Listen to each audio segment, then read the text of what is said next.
Hi everyone, my name is Marcus and welcome to my YouTube channel. Today we're driving the 2019 Dodge Challenger GT to Eagle Lake, which is north of Big Lake, Minnesota.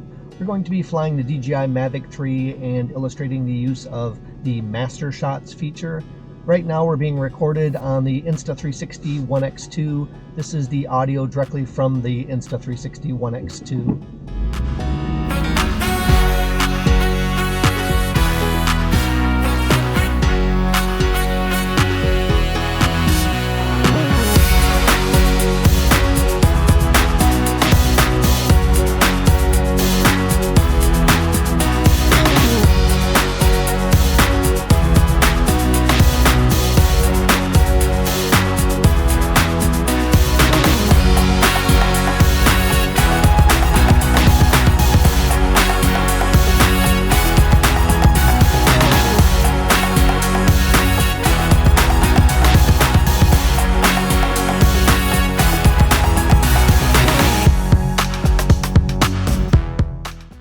The DJI Mastershots feature will trigger your DJI drone to fly an automated flight pattern and record a sequence of smooth, dynamic shots.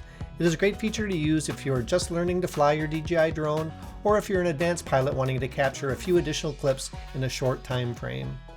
Be aware if any obstacles are detected during Mastershots, the flight sequence will stop.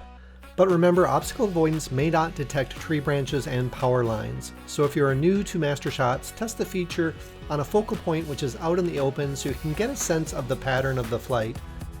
So here I'm selecting with my finger video mode and switching it into Mastershots. Next, I'm going to reposition the Mavic 3 in relationship to the 2019 Dodge Challenger to decide upon where we're going to start the Mastershots from. I wanted to be on the side where there's a little bit more sun. So here I'm positioning the Mavic 3 in relationship to the Challenger. Then I used my finger to draw a square around the Challenger. On the bottom of the screen you can select width, length, and height. For this flight I selected small for all three. I would suggest that you experiment with these settings when you're first starting out so you can get a sense of the impact each will have on the Mastershot flight. At this point we just need to select Start, a countdown will appear, and then the automated Mastershots flight sequence will start. And now we can sit back and relax and wait for the flight sequence to complete, which was indicated in the DJI Fly app that it would take approximately 2 minutes with the settings that we selected.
At the end of the sequence, the Mavic 3 will return to the starting point, and the DJI Fly app will process the video in combination with the DJI Mavic 3 drone and create a little preview video.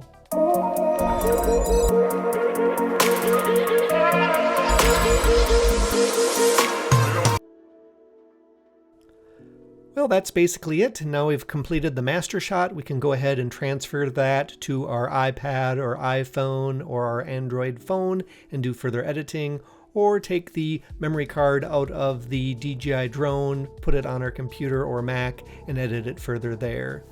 If you found this video helpful or informative, please consider giving it a thumbs up, and consider subscribing to my YouTube channel if you're not already a subscriber. If you are a subscriber, thank you for your support, and I hope to see you in a future video.